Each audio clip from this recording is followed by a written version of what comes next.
All right, everybody, we're going to talk about the 2024 Segway Villain. This one right here is the 72-inch wide model, and everything on it is as it comes from the factory. We have 14-inch beadlock wheels with a 30-inch tire.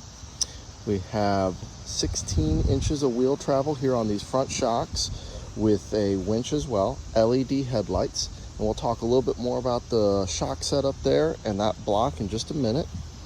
Come over here to the passenger side of the car. It does come with half doors, however they do offer accessories for full doors, and then you'll also have this piece of solid metal here like a rock slider or tree kicker from the factory.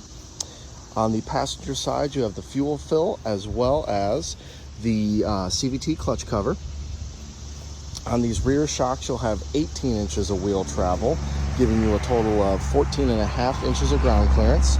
You have a little bit of cargo space back here, as well as a tow hitch here on the back.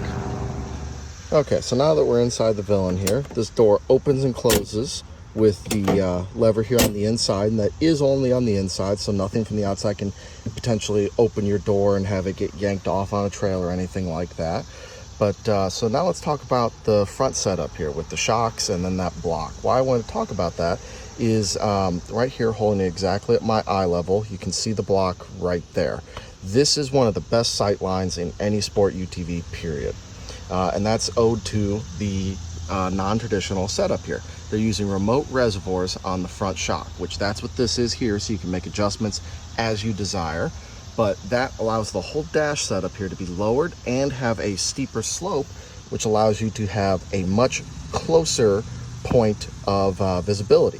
That's going to be excellent out on the trails, because if there's a rock or anything you want to avoid, you'll be able to see it much closer, and you won't find out after the fact as something, smashes against your machine.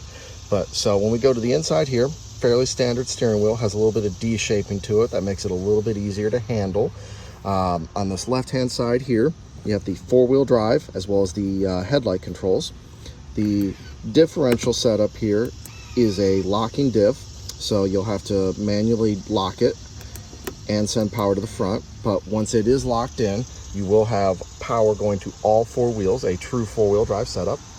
On this side here, we have the key as well as the engine starter button. Have a little bit of a horn. And then these two buttons here control two separate features. This one controls the brightness and the trip counter. This bottom one controls your power steering modes. Should be able to see it there, but right now we are in high power steering mode. Without the engine running though, it will not have any power steering, but I will show that off here in a little bit. But now we come over here to this infotainment screen. You have the ability to control your music via Bluetooth or anything like that, radio. You also have a map feature here.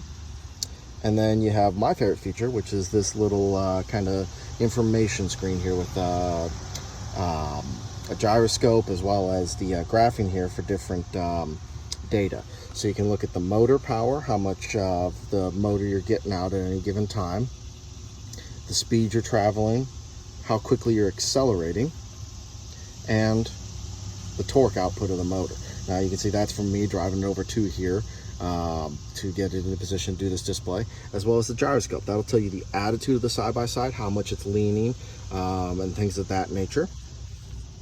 Down here you have a speed override for reverse and diff lock, and then you have the sport and eco mode controller. It is a simple automatic transmission because of the CVT, so basically you have high and low range as well as reverse, and then park and neutral. Just be stationary, and then you can shift into any gear you want, as well as a emergency handbrake here. The seatbelt system is actually harnesses.